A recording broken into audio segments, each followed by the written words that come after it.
பரிசுத்த நாமம் மகிமைப்படுவதாக.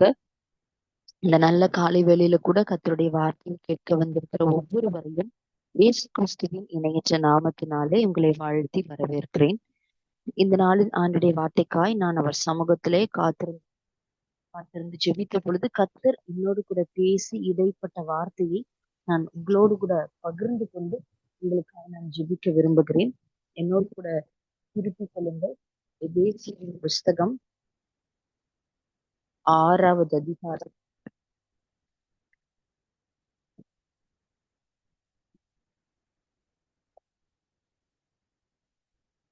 6வது அதிகாரம் 11வது வசனம். நீங்கள் பிசாசின் தந்திரங்களோடு எதிர்த்து நிற்க திராணியுள்ளவர்களாகும்படி தேவனுடைய சர்வாயுத வர்க்கத்தையும் தரித்துக் கொள்ளுங்கள். ஆவியானவர் இந்த வார்த்தையின் மூலமாய் நம்மோடு கூட இடைப்படுவாராக.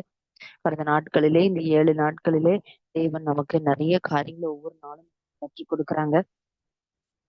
ஒவ்வொரு வார்த்தைகள் மூலமாய் நம்மோடு கூட பேசிக் கொண்டிருக்கிறாங்க.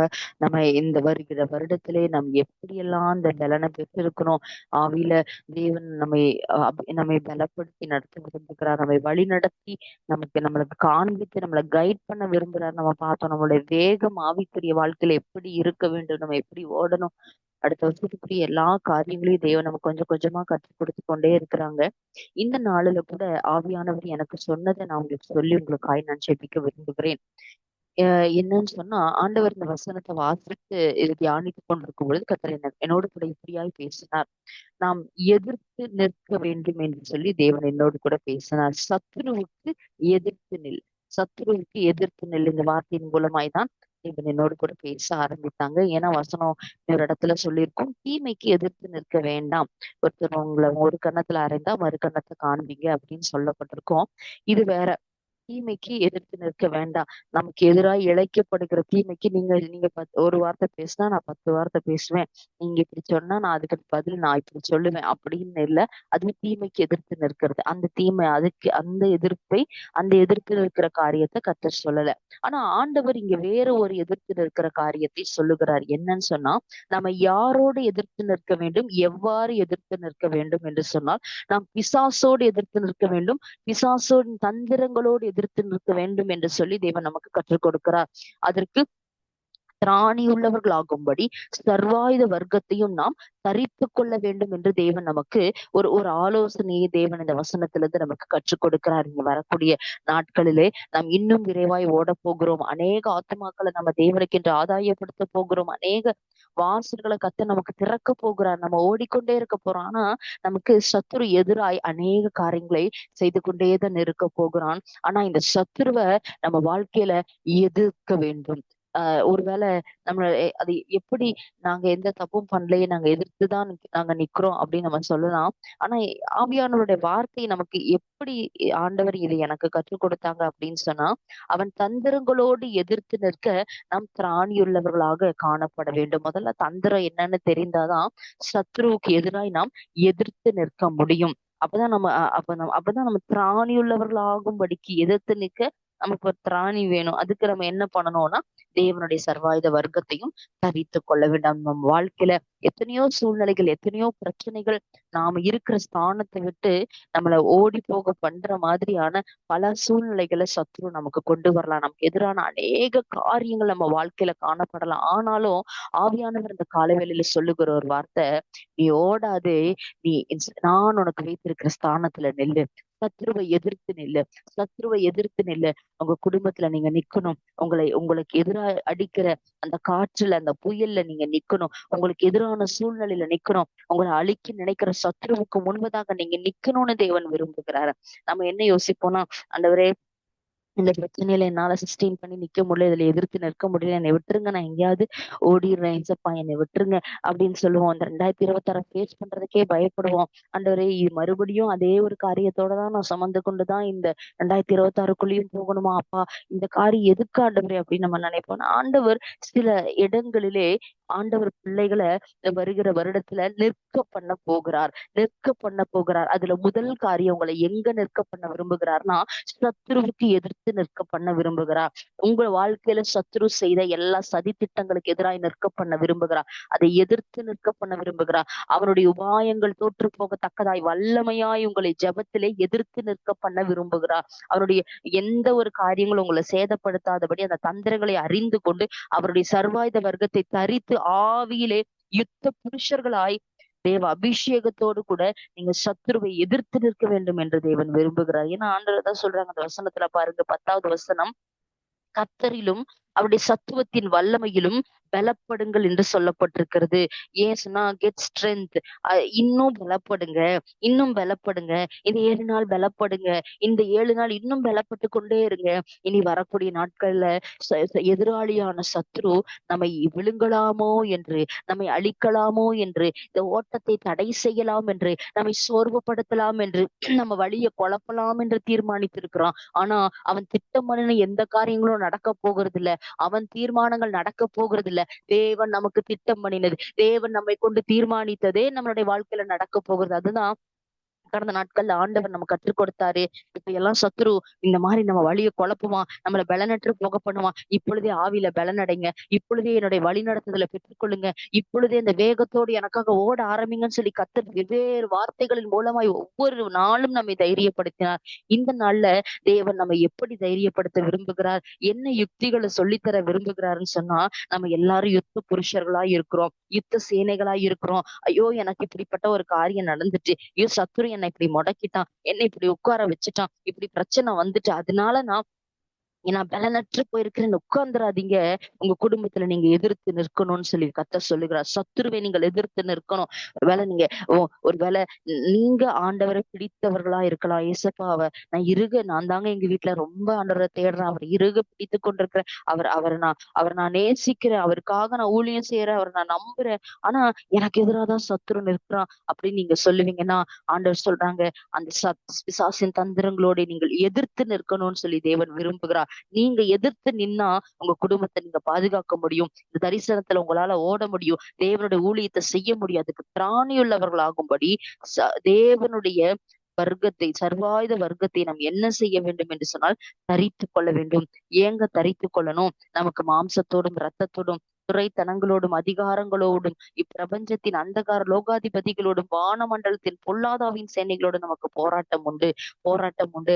ஏன்னா கிளாஸ் அதிகமாக போர்ஷன்ஸ் அதிகமாகும், நம்மளுடைய சப்ஜெக்ட்ஸ் எல்லாம் டஃப்பா இருக்கும். அந்த மாதிரி இனி வரக்கூடிய நாட்கள் எல்லாமே டஃப்பா இருக்கும். அதை எதிர்க்க சகலத்தையும் செய்து முடித்தவர்களாய் நிற்க, சத்ருவோட சேனைகளோடு சேர்ந்து அந்த சேனைகளுக்கு எதிராக நாம் யுத்தம் பண்ண, இந்த பிரபஞ்ச லோகாதிபதிகளோடு மானமண்டலத்தின் பொல்லாதாவின் சேனைகளோடு எதிர்த்து நிற்க திராணியுள்ளவர்களாகும்படி நாம் சர்வாயுத வர்க்கத்தை தரித்து கொள்ள வேண்டும் என்று சொல்லி தேவன் விரும்புகிறாரு. Face your Jains. அந்த ராட்சதர்களை ஃபேஸ் பண்ணுங்க. ஓடிராதீங்க, உங்க ஸ்தானத்தை விட்டு ஓடாதீங்க, மறைந்து கொள்ளாதீங்க. சத்ருவை எதிர்த்து நிற்க பலப்படுங்க. அவனை ஜெபத்துல எதிர்த்து நிற்க பலப்படுங்க. ஜெபத்துல யுத்தம் செய்து அவனை எதிர்க்கிறதற்கு நீங்கள் ஆவியிலே பலப்பட வேண்டும் என்று சொல்லி தேவன் நமக்கு இந்த நாளிலே சொல்லுகிறாரு.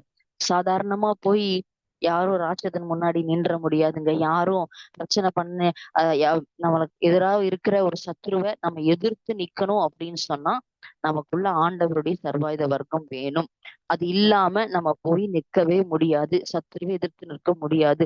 அவன் என்ன செய்வான்னா நம்மளை மடங்கடித்து நம்மளை தள்ளிடுவான். அப்ப நம்ம எதிர்த்து நிற்க நம்ம எப்படிப்பட்டவர்களா இருக்கணும், அதுக்கு என்ன வேணும் அப்படிங்கிறதா நம்ம இந்த நாள்ல நம்ம கற்றுக்கொள்ள போகிறோம். 1 சாமுவேல் புஸ்தகம் நோடு கூட திருப்பிக் கொள்ளுங்கள். 1 சாமுவேல் அங்க 16வது அதிகாரத்துல சொல்லப்பட்டிருக்கிறது. ஈசாயின் குமாரரில் ஒருவனை ஆண்டவர் ராஜாவாக தெரிந்து கொள்ளுகிறார். அதற்கு சாமுவேலை ஆண்டவர் அனுப்பி அவனை அபிஷேகம் பண்ணும்படிக்கு ஆண்டவர் அங்க சாமுவேலை கொண்டு அபிஷேகம் பண்ணும்படிக்கு ஆண்டவர் அனுப்புகிறார். சாமுவேலை அந்த இடத்துல அனுப்புகிறார். இப்போ அங்க என்ன நடக்குது அப்படின்னு சொன்னா, அந்த சாமுவேல் வரனால ஈசாயை பலி விரிந்து களைப்பாயாக அப்படின்னு சொல்லி, அப்பொழுது நீ செய்ய வேண்டியதை நான் உனக்கு அறிவிப்பேன்னு சொல்லி சாமுவேலுக்கு ஆண்டவர் சொல்லியிருக்கிறார். ஈசாயை அழைத்திருக்கிறார். நான் உனக்கு சொல்லுகிறவனே எனக்காக அபிஷேகம் பண்ணுவாயாகன்னு சொல்லி ஆண்டவர் 1 சாமுவேல் 16வது அதிகாரம் 3வது வசனத்துல சாமுவேலுக்கு இவ்வாறாக ஆண்டவர் சொல்லியிருப்பாங்க. அப்ப அந்த வார்த்தையின்படி இங்க இருந்து புறப்பட்டு சாமுவேலும் அங்க கடந்து போயிருக்கிறத நம்ம பார்க்க முடியும் அந்த வசனத்துல. அப்ப அவனோட பிள்ளைகள் எல்லாம் அழைத்து யார் ஆண்டவரே, இதுதானா இதுதானா அப்படின்னு சொல்லி அங்க சாமுவேல் வந்து கேட்டுக்கொண்டிருக்கிறத நம்ம பார்க்க முடியும். அப்போ உனக்கு இவ்வளவுதான் பிள்ளைகளா அப்படின்னு கேட்கும்போது, இல்ல ஒருத்தன் இருக்கிறான், அவன் ஆடு மேய்த்து கொண்டிருக்கிறான் அப்படின்னு சொல்லி நான் நம்புறேன். இவங்களுக்கு தெரிந்த வரைக்கும் அவன் ஆடு மேய்க்கக்கூடியவன், அவன் குடும்பத்துக்கு உதவாதவன், அவனை கொண்டு ஒரு பிரயோஜனம் இல்ல. அண்ணன்மார்லாம் ராணுவத்துல இருக்கிறாங்க. இந்த பிள்ளை மூலமா எனக்கு பெருமை இருக்கு. இந்த பிள்ளை மூலமா எனக்கு எந்த ஒரு இந்த பிள்ளைன்னு சொல்லிக்கிறதுக்கே எனக்கு விருப்பம் இல்ல அப்படின்னு சொல்றாங்க. ஆனா ஆண்டவர் எப்படி பார்க்கிறாருன்னா, இந்த பிள்ளைதான் சத்துருவை எதிர்த்து நிற்க போகுது.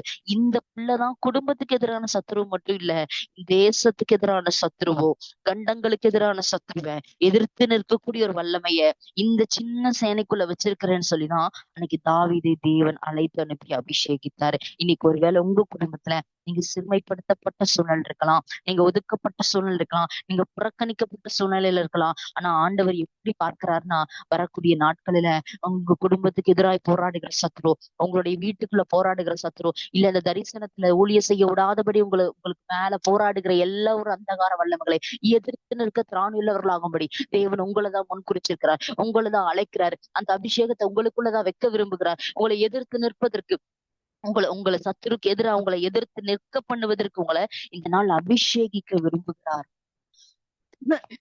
அதான் நான் சொன்னேன், சாதாரணமா போய் சத்துருவை எதிர்த்தர முடியாது. அதை எதிர்க்கிறதுக்கு ஒரு அபிஷேகம் தேவை. அதை எதிர்க்கிறதுக்கு ஒரு அபிஷேகம் தேவை. அதுதான் ஆண்டவர் அன்னைக்கு தாவீதுக்கு கொடுத்தார். 13வது வசனம் பாருங்க. 1 சாமுவேல் 16:13. அப்பொழுது சாமுவேல் தைல கொம்பை எடுத்து அவனை அவன் சகோதரர் நடுவிலே அபிஷேகம் பண்ணினான். அந்நாள் முதற்கொண்டு கர்த்தருடைய ஆவியானவர் தாவீதின் மேல் இறங்கி இருந்தார் என்று சொல்லப்படுகிறது. அவன் அபிஷேகம் பண்ணப்பட்டதுக்கு அப்புறம் யாரு தங்கி இருந்தா அவனுக்குள்ள? ஆவியானவர் தங்கி இருக்கிறாரு. எதுக்குங்க தங்கி இருக்கிறாரு? இனி இந்த தாவீது அபிஷேகத்துக்கு அப்புறம் ஃபேஸ் பண்ணக்கூடிய ராட்சதர்கள் அநேகம் பேர் இருக்கிறாங்க. அவன் இந்த பெலிஸ்தனை ஃபேஸ் பண்ணணும். அவன் இப்படி இவனை ஃபேஸ் பண்ணும், அவனை ஃபேஸ் பண்ணும். இந்த இந்த காரியங்கள் எல்லாம் அவன் ஃபேஸ் பண்ணி ஜெயம் எடுக்கணும்னா, என் பிள்ளை என் பிள்ளை ஜெயம் எடுப்பதற்கு என்ன தேவை அப்படின்னு சொன்னா அபிஷேகம் தேவை. அதனால கொஞ்ச நாள் வனாந்தரத்துல வச்சு அவனை உருவாக்குறார். கொஞ்ச நாள் அவனை அப்படியே பக்குவப்படுத்துறார், அபிஷேகிக்கிறார். அவனுக்கு என்ன நடக்குதுன்னு புரியல. அந்த அபிஷேகத்துக்குள், அந்த அபிஷேகம் பண்ணின சூழ்நிலையில இருந்து யார் அவன் கூட இருக்கிறான்னா, தாவீதின் மேல ஆவியானவர் இறங்கி இருந்தார் என்று சொல்லப்படுகிறது. ஆவியானவர் அவனோடு கூட இருக்கிறாரு. இந்த அபிஷேகத்தை வச்சுட்டு இவன் என்ன பண்ணணும்? இனி சத்ருவை எதிர்க்கணும். இப்ப அடுத்த அதிகாரத்திலே சத்ரு வந்துட்டான். கோலியாத் பெலிஸ்தர்கள் யுத்தம் பண்ணுகிறதற்கு தங்கள் சேனைகளை சேர்த்து அவர்கள் அங்க எபேஸ் தமீமிலே பாளையம் இறங்கினார்கள் என்று சொல்லப்படுகிறது. அங்க சவுலும் மனுஷரும் அவர்களுடைய இஸ்ரவேல் மனுஷர் எல்லாரும் ஒருமித்து கூடியிருக்க அந்த பள்ளத்தாக்கிலே பெலிஸ்தர்களுக்கு எதிராக யுத்தத்துக்கு அணிவகுத்து நிற்கிறார்கள். இப்படிப்பட்ட சூழ்நிலைகள் அங்க நடந்து கொண்டிருக்கிறது. 1 சாமுவேல் 17வது அதிகாரத்துல 40 நாள் அவன் இரவும் பகலும் காலையிலும் மாலையிலும் வந்து பெலிஸ்து 40 நாள் அவர்களை வந்து நின்று கொண்டிருப்பான், வந்து நிற்பான். அந்த வசனத்தை பாருங்க. அந்த பெலிஸ்தன் காலையிலும் மாலையிலும் 40 நாள் வந்து நிற்பான். அந்த பெலிஸ்தன் காலையிலும் மாலையிலும் 40 நாள் வந்து நிற்பான். பரிசுத்த ஆவியானவர் தீர்க்க தரிசனமா சொல்லுகிறார், எழும்ப வேண்டிய தாவீது அபிஷேகத்தோட எழும்பிட்டா. இனி குடும்பத்துக்குள்ள பெலிஸ்தன் வந்து நிற்க முடியாது. இனி தரிசனத்துல பெலிஸ்தன் வந்து நிற்க முடியாது. நான் எவ்வளவுதான் முயற்சி பண்ணாலும், எவ்வளவுதான் ஆண்டவருக்காக எழுவணும்னு நினைச்சாலும், அந்த மண்ணை போட்டு மூடுகிற அந்த பெலிஸ்தி ஆவி வந்து என்னுடைய முயற்சியெல்லாம் தோற்று போக பண்ணுது. என் ஆவிக்குரிய வாழ்க்கையில ஒரு பெரிய ஒரு சோதனை, ஒரு சறுக்குதல் வந்துருது அப்படின்னு நீங்க சொல்லுவீங்கன்னா, இன்னைக்கு அந்த வல்லமைய முறியடிக்க, அந்த ராட்சதனை ஃபேஸ் பண்ண தாவீதாகி நீங்க எழும்பித்தான் ஆகணும். நீங்க நின்னுதான் ஆகணும். சூழ்நிலையை விட்டு ஓடணும் நம்ம நினைக்க கூடாது. அந்த பிரச்சனை எனக்கு ஆண்டவரை இந்த இடத்த கொடுத்தீங்க, என்னை ஆண்டவரை இங்க வச்சிருக்கிறீங்க, அப்படி அல்ல. அந்த பெலிஸ்தனை நிர்மூலமாக்குகிற ஒரு அபிஷேகத்தை ஆண்டவர் உங்களுக்குள்ளதாங்க வச்சிருக்கிறாரு. உங்களை தாங்க அதுக்கு முன்குறித்து இருக்கிறாரு. அதனால ஆண்டவர் உங்களை முன்குறித்து அந்த இடத்துல அமர்த்தி இருக்கிறார். அங்க வசனம் அதான் சொல்லுகிறது. அவனை அபிஷேகம் பண்றார் ஆண்டவர். அவன் பெற்றோரால பெருசா விரும்பப்படத்தக்கதான ஒரு பையன் கிடையாது. ஆனாலும் கூட அந்த வாலிபனை தேவன் அபிஷேகம் பண்ணுகிறார் அந்த தீர்க்கதரிசி மூலமா. அந்த கோலியாத்தை எதிர்கொள்ளுகிறதற்கு தேவன் அந்த 17வது அதிகாரத்துல அவனை கொண்டு போய் அங்க நிறுத்துகிறத பார்க்கிறோம். அங்க அங்க அந்த பெலிஸ்தன் நின்று கொண்டிருக்கிறான். காலையிலும் மாலையிலும் 40 நாள் தொடர்ந்து வந்து நின்று கொண்டிருக்கிறான். அப்போ அங்க நடக்கிற ஒரு காரியத்தை நம்ம பார்ப்போம்னு சொன்னா, இவன் போய் இவனுக்கு ஆண்டவர் இவனை பக்குவப்படுத்தி இருக்கிறாரு. இவனுக்கு 34வது வசனம் சொல்லுகிறது, ஒரு விசை கரடி, ஒரு விசை சிங்கம் இதெல்லாம் வருது. இதெல்லாம் வந்து ஆட்டை பிடித்து கொண்டது. ஆனா தொடர்ந்து போய் அதை அடித்ததன் வாய்க்கு தப்புவிக்கிற ஒரு அபிஷேகத்தை தேவன் இவனுக்கு கொடுத்திருந்தார். எப்போ அபிஷேகம் பண்ணப்பட்ட பிறகு ஆவியானவர் இவனுக்குள்ளே தங்கியிருந்தபடினாலே இப்படிப்பட்ட சில காரியங்கள் எல்லாம் வாழ்க்கையில அனுமதிச்சு, ஒருவேளை நீங்க இப்ப பாக்குற கரடி போன்ற பிரச்சனைகள், சிங்கம் போன்ற சூழ்நிலைகளை தேவன் உங்களை பக்குவப்படுத்தி கொண்டிருக்கிறார். ஒரு நாள் பெரிய கோலியாத்தை ஃபேஸ் பண்ணி ஜெயிக்கிறதுக்குரிய பலனை உங்களுக்குள்ள இப்பொழுதே வைத்துக் கொண்டிருக்கிறார். அது இப்ப உங்களுக்கு தெரியாம இருக்கலாம். இதுதாங்க எதிர்த்து நிற்கக்கூடிய திராணி. அந்த திராணியினால உங்களை நிரப்புகிறார். சர்வாயுத வர்க்கத்தை தரித்து கொண்டு ஒவ்வொரு நாளும் உங்களுக்கு எதிரான யுத்தத்துக்கு நீங்க புறப்படுங்கன்னு தேவன் சொல்லுகிறார். அந்த யுத்தத்துக்கு ஜெபத்துல புறப்படுங்க. உங்க முழங்கால்கள் யுத்தம் பண்ணுங்க. நீங்க அந்த அந்த சத்துருவை ஜெயிக்கிறதற்கு நீங்க எழும்பணும்னு சொல்லி தேவன் விரும்புகிறார். இங்க வசனம் அதான் பாருங்க. அவன் அவன் வந்து அங்க வசனம் சொல்லுகிறது. ஆஹ் அது நான் அதை தொடர்ந்து போய் அதை அடித்து அதன் வாய்க்கு தப்புவித்தேன் தப்புவித்தேன் தப்புவித்தேன். முதல்ல நீ தப்புவிக்கப்படுவாய், பின்பு அநேகரை நீ தப்புவிக்கிறவனாய் மாறுவாய். அல்லேலூயா. ஏன்னா உன்னோடு கூட கர்த்தர் இருக்கிறார். அந்த வார்த்தை ஆண்டவர் தாவீதுக்கு அந்த வார்த்தையின்படியே அவனை நடத்துறாரு. அவன் வந்து பாருங்க, அந்த இடத்துல அவனை தப்புவிக்கிறாரு. புரியல, ஏங்க ஆட்டையும் சிங்கத்தையும் ஆண்டவர் அந்த இடத்துல கரடி சிங்கத்தை ஏன் கொண்டு வந்தாரு? எதுக்கு இந்த ஆட்டுக்கு எதிரா வந்த இந்த சிங்கத்தை நான் முறியடிக்கணும்? எனக்கு ஏன் இந்த பிரச்சனையை ஃபேஸ் பண்ணும்? நான் ஏன் இதுக்குள்ள நிக்கணும்? புரியல, ஒண்ணுமே புரியல. ஆனா ஒரு நாள் வரும்போது புரிந்தது. இப்ப தப்புவிக்கிறதுக்கு காரணம் நான் அநேகர் தப்புவிக்கிறவனா மாற, இப்ப ஜெயிக்கிறதுக்கு காரணம் அதுக்கு தாங்க அபிஷேகம். நீங்கள் எதிர்த்து நிற்க சில சூழ்நிலைகள்ல தேவன் அனுமதித்து உங்களை பக்குவப்படுத்துகிறார். இப்படித்தான் சத்துருக்கு எதிர்த்து நிக்கணும், இப்படித்தான் அவன் அடிக்கணும், இப்படித்தான் அவன் கிரியைகளை மேற்கொள்ளணும் என்று சொல்லி ஒரு யுத்த அபிஷேகத்தை உங்க வாழ்க்கையில எழும்புகிற சில சத்துருவுடைய காரியங்களை தேவன் உங்களுக்கு சிலருக்கு வெளிப்படுத்தி காண்பிக்கிறார். அவனை ஒரே ஒரு கல்லுல அவன் நெத்தியில அடிக்க அவன் சுருண்டு விழுவான். தாவீதே, நீ இதை இப்படி அடிக்கணும்னு அவனுக்கு யுத்திகளை கற்றுத்தந்த கர்த்தர் நீ வரக்கூடிய வருஷத்துல நிறைய பேருக்கு அந்த யுக்திகளை கற்றுத்தர போகிறாரு. ஆனா நீங்க நம்ம விலகி ஓடிடக்கூடாது, ஸ்தானத்தை விட்டு ஓடிடக்கூடாது. தாவீதுக்கு நேசிக்க யாரும் இல்ல. அவன் சகோதரர்கள், நீ எதுக்கு இங்க வந்தன்னு கேக்குறாங்க.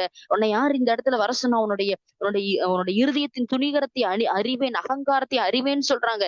இப்படி எல்லாம் பேசும் பொழுதும் என்னை இப்படி பேசிட்டாங்களேன்னு ஓடல. அவனோட கண்களுக்கு முன்னாடி நின்னதெல்லாம் தேவன் எனக்கு வைத்திருக்கிற திட்டம், என் மேல தேவன் வைத்திருக்கிற அழைப்பு.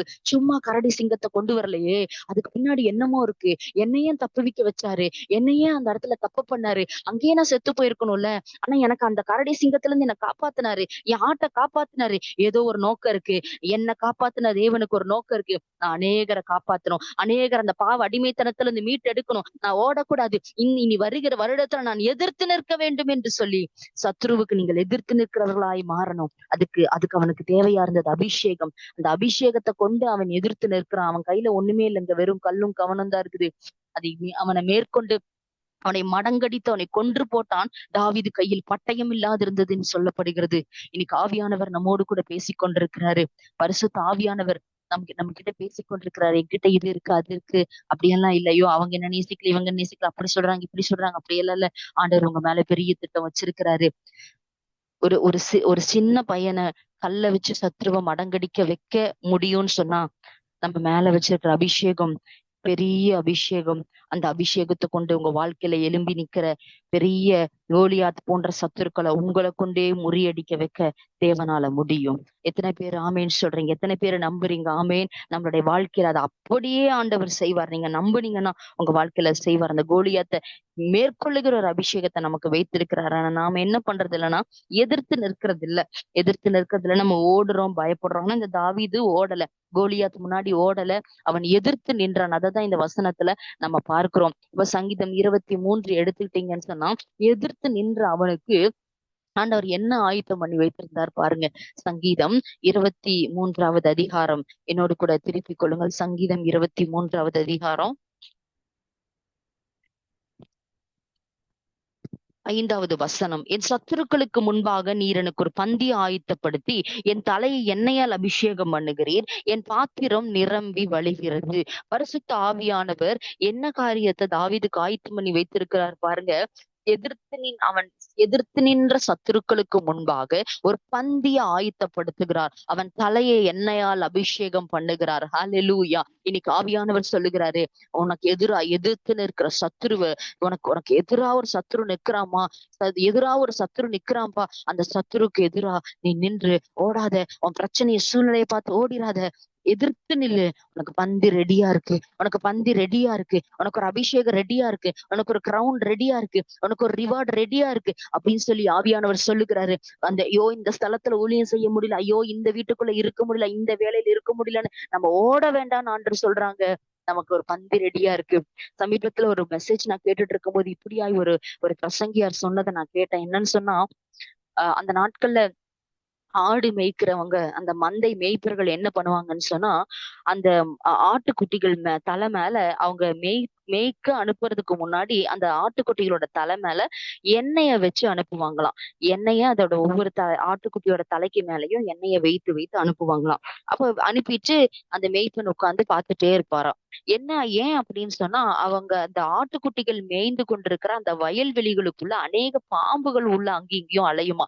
சோ அந்த பாம்புகள் வந்து இந்த ஆட்டுக்குட்டிய கடிச்சிடக்கூடாதுன்னு சொல்லி ஒரு எண்ணெய அந்த ஆட்டுக்குட்டி தலைகள் மேல வச்சு அனுப்புவாங்களாம். அப்போ அந்த அந்த எண்ணெய் யாருக்கு பிடிக்காதுன்னு சொன்னா, அந்த பாம்புக்கு பிடிக்காது. அதனால அந்த பாம்புனால கிட்ட வர முடியாது. அது அது கிட்ட ஒரு 10 அடி தள்ளியே நிக்கும். இங்க யார் நிப்பா? இங்க ஆட்டுக்குட்டி நிக்கும். இப்போ அதனால ஒண்ணுமே செய்ய முடியாது. அந்த பாம்பு பாக்க இந்த ஆட்டுக்குட்டி அந்த புல்லெல்லாம் மேயும். அப்போ இதுல இருந்து ஆவியானவர் நமக்கு கற்றுக் கொடுக்கிறது என்ன தெரியுமா? சத்துருவ பாக்க வச்சு, சத்துருவ பாக்க வச்சு, சத்துருவ பாக்க வச்சு, ஏகாமானா ராகாலா லீகாலா ராகா காகாடா ரீகட ஷக ரகட ரியாதரவியா. இந்த தோல்வி இந்த 2025ல நான் பாத்துட்டேனே, இந்த வேதனைய நான் 2025ல பாத்துட்டேனே, என் வாழ்க்கையில நான் இப்படிப்பட்ட ஒரு பிரச்சனையை ஃபேஸ் பண்ணிட்டேனேன்னு சொல்லி வேதனையோடு கலங்கி கொண்டிருக்கிற உள்ளமே இந்த வருகிற 2026ல சத்துருவ பாக்க வச்சு ஸ்தானத்தை விட்டு ஓடாம எதிர்த்து நின்றபடினாலே, அபிஷேகத்தை பெற்றுக்கொண்டு தேவனுக்காக சத்துருவை எதிர்த்து நிற்க துணிந்தபடியினாலே, ஓ லேகால ரகட ரீதனமி எந்தலபா, உங்க மேல இருக்கிற அந்த அபிஷேகம் என்ன சத்துருக்கு பிடிக்காது. சத்துருக்கு பிடிக்காது. உங்களை அழிக்க வருமா, உங்களை எதிர்க்க வருமா. ஆனா ஜபத்துல நீங்க உறுதியா நிற்கும் பொழுது இதோ ஒரு பந்தி உங்களுக்கு ரெடி ஆயிட்டு இருக்கு. இதோ ஒரு பந்தி ஒரு ரெடி ஆயிட்டு இருக்கு. எந்த பகைஞர்கள் நீங்க விழணும்னு நினைச்சாங்களோ, எந்த பகைஞர்கள் நீங்கள் இல்லாமல் போகணும்னு நினைச்சாங்களோ, அந்த பகைவருக்கு எதிரே ஒரு பந்தி ஆயத்தப்படுத்தி உங்க தலைய எண்ணெயால் அபிஷேகம் பண்ணுவார். பாத்திரம் நிரம்பி வழியும், நிரம்பி வழியும். அதுதான் ஆவியானவர் இந்த நாள்ல நமக்கு சொல்லிக் கொடுக்கிற ஒரு வார்த்தை. சத்துருக்களுக்கு முன்னாடி ஒரு பந்தி ஆயத்தப்படுத்தி தலையை எண்ணெயால் அபிஷேகம் பண்ணுவார். நம் பாத்திரம் நிரம்பி வழியத்தக்கதான ஒரு அபிஷேகம். இதுக்கு நம்ம என்ன செய்யணும்? சத்துருக்கு எதிர்த்து நிற்கணும். என்ன பிரச்சனை வந்தாலும் எதிர்த்து நிற்கணும். என்ன சூழ்நிலையானாலும் அவனை எதிர்த்து நிற்கக்கூடிய ஒரு பலனை தேவனிடத்துல கேட்டு இந்த காலை வேளையில நம்ம பெற்றுக்கொள்ள போகிறோம். அதுதான் ஆவியானவர் இந்த நாள் நமக்கு கற்றுக் கொடுக்கிறார், பேசுகிறாரு. இந்த தாவீது அபிஷேகம் பெற்றுக்கொண்டதுக்கு அப்புறம் அவன் மேல எண்ணெய் இருந்தது. இந்த எண்ணெய் கரடிக்கு பிடிக்கல, சிங்கத்துக்கு பிடிக்கல, கோலியாத்துக்கு பிடிக்கல, சவுலுக்கும் பிடிக்கல. ஆனா பாருங்க, பிடிக்கலன்றதுக்காக தாவீதை கொண்டு போய் எங்கேயோ காட்டுல வைக்கல. அந்த கரடி சிங்கத்துக்கு முன்னாடி தாவீதை நிக்க பண்ணாரு. கரடி சிங்கத்துக்கு தாவீதை தப்புவித்தாரு. அந்த சவுல் முன்னாடி தாவீதை நிற்க பண்ணினாரு. ஆண்டவர் சவுல் முன்னாடி தாவீதை ராஜாவாக்கினாரு. ஆண்டவர் உயர்த்தினாரு. அந்த பெலிஸ்தன் முன்னாடி தாவீதை நிற்க பண்ணினாரு. அந்த பெலிஸ்தனை மேற்கொள்ளுகிற அபிஷேகத்தை வைத்து அவனை எதிர்த்து நிற்க பண்ணினாரு.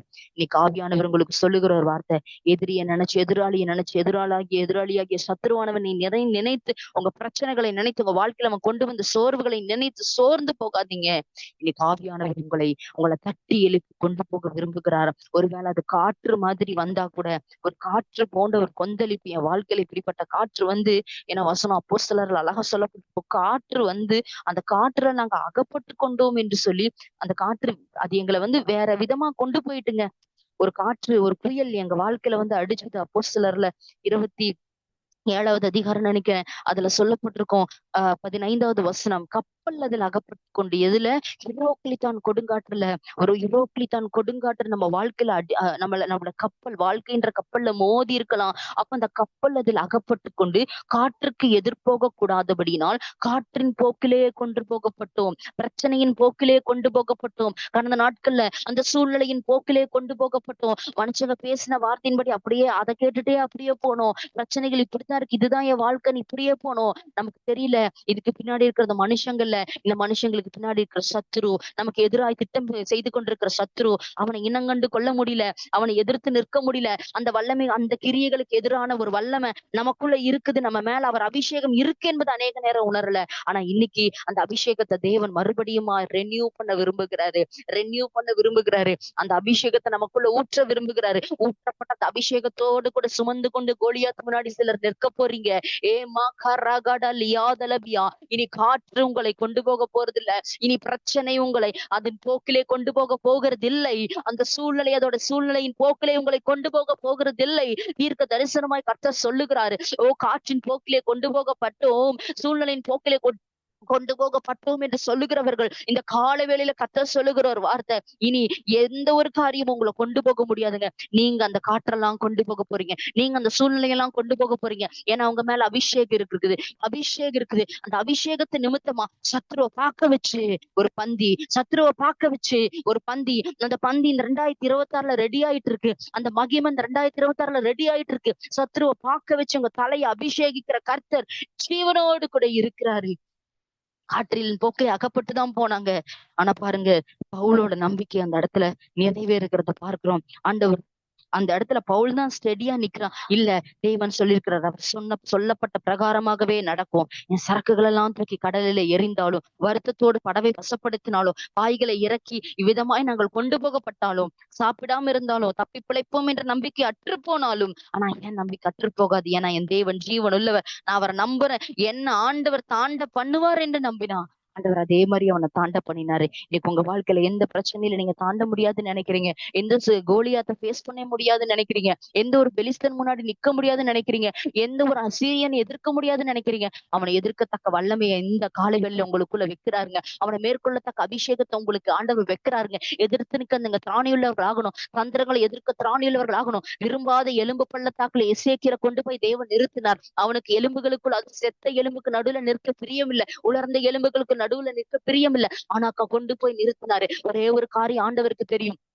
இங்க எசேக்கியேல் பேசும் பொழுது அந்த செத்த எலும்பு உயிர் பெறும். எசேக்கியேல் பேசும் பொழுது செத்த எலும்பு உயிர் பெறும். அதுக்கு எசேக்கியேல் என்ன பண்ணணும்? அந்த எலும்புக்கு நடுவுல நிக்கணும், அந்த உலர்ந்த எலும்புக்கு நடுவுல நிக்கணும். ஒருவேளை உங்க வாழ்க்கை உலர்ந்த எலும்பா இருக்கலாம். நீங்க ஓடிக்கொண்டிருக்கிற ஒரு ஊழியமோ, உங்க வாழ்க்கையோ, உங்களுடைய காரியமோ ஒரு உலர்ந்த பள்ளத்தாக்கின் அனுபவத்தை போல இருக்கலாம். ஆனா ஆண்டவர் உங்களை அங்க வச்சிருக்கிறது எதிர்த்து நிற்க, எதிர்த்து பேச, சத்துருவை எதிர்த்து பேசி பாருங்க.